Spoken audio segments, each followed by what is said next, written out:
లోకేష్ అంటాడు, వైఎస్ఆర్సీపీ కార్యకర్తలందరికీ కూడా ఎవరైతే వైఎస్ఆర్సీపీని సపోర్ట్ చేస్తారో వాళ్ళందరి చేత ఉచ్చబోయిస్తానని అంటున్నాడు. ఇది సభ్య సమాజంలో మాట్లాడే మాటలేనా? ఆయన అంటాడు, మీరు కడ్రాయర్ల మీద మిమ్మల్ని వీధుల్లో తిప్పుతానని అంటాడు.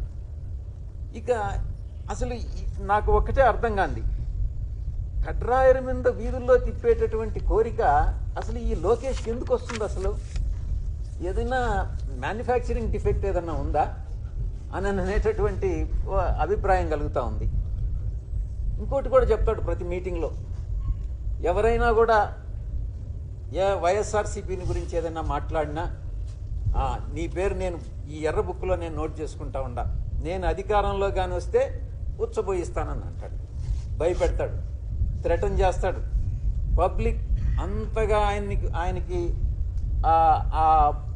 ఉచ్చబోయించాలనేటటువంటి కోరిక ఉంటే ఏదైనా పబ్లిక్ టాయిలెట్ వ్యాపారం పెట్టుకోవచ్చు. ఎక్కడైనా ప్రభుత్వం పర్మిషన్ తీసుకొని ఈ సులభ్ కాంప్లెక్స్ లాగా కట్టుకొని ఆ వ్యాపారం కూడా చంద్రబాబు లోకేష్ చేయించుకోవచ్చు. హెరిటేజ్ ఎట్టయితే చేస్తున్నారో అట్నే సులభ్ కాంప్లెక్స్ వ్యవహారం కూడా చేసుకోవచ్చు.